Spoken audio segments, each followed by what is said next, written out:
Have you ever wondered why your morning coffee wakes you up and keeps you alert? Or why too much caffeine can make you jittery?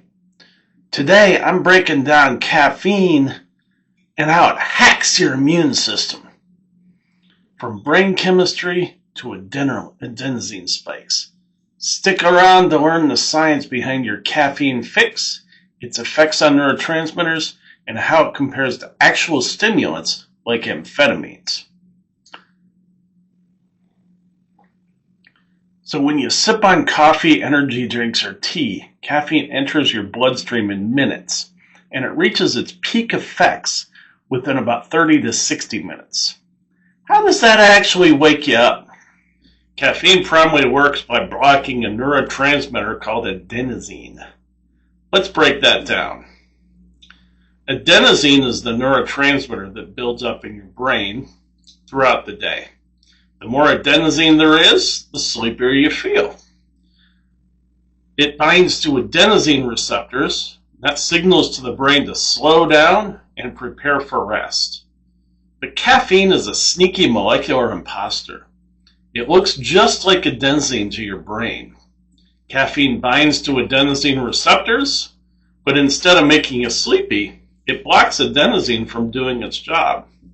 That means you get increased alertness, faster reaction times, and more dopamine release. That's what makes caffeine mildly addictive, is that dopamine part. So with adenosine blocked, your brain stays awake and active. That tricks your nervous system into thinking you're not tired. Or at least until the caffeine wears off. But caffeine doesn't stop at adenosine. It also stimulates your sympathetic nervous system. That's your fight or flight response. So caffeine increases the epinephrine or adrenaline. That gives you a burst of energy. It raises dopamine levels, enhancing mood and motivation. And your heart rate also increases. Your blood vessels constrict. That's kind of like a mild version of what happens with stimulant drugs. Have you ever had one too many cups of coffee and felt jittery, anxious, or nervous? So, how does that happen? That happens because, first of all, high doses of caffeine overstimulate your nervous system, your heart rate spikes too much, and you have too much dopamine. That can cause anxiety. So adenosine builds up while caffeine's blocking it. That can lead to a crash later. It's often best to limit caffeine intake to about 400 milligrams per day. That's about 4 cups of coffee, so 4 times this. And so how does caffeine compare to other stimulants, like amphetamines such as Adderall or cocaine? So let's look at this handy little chart to take a look at that. First of all, caffeine blocks adenosine receptors themselves, so they're antagonizing adenosine at its receptor. Amphetamines and cocaine do not do that. Caffeine does mildly stimulate or act as an agonist at dopamine receptors. Amphetamines do that quite a bit more. That's a much stronger interaction. Cocaine, of course, it stimulates dopamine much more strongly. So if you've ever heard of, you're on crack, that's where that comes from, right? So cocaine is a much stronger dopamine agonist. Number 3, caffeine will increase the levels of adrenaline. That's epinephrine. That's the flight or fight hormone. Caffeine does so moderately, but amphetamines do so a bit more. And again, caffeine, when you're on crack, that stimulates, increases the levels of epinephrine even more, so that you're much more in that flight or fight response.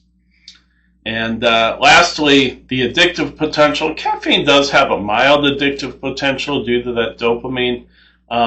It's a little bit more so with amphetamines, and it's extremely high with cocaine. So the addictive potential increases rather dramatically there. So overall, caffeine's much weaker than amphetamines, it shares the same effects, and that includes increased alertness, dopamine release, as well as the activation of one's sympathetic nervous system. So how do you maximize caffeine's benefit without all the downsides? Try some of these hacks. First of all, time it right. Drink caffeine about 90 minutes after waking up to avoid a crash. Secondly, don't drink too late.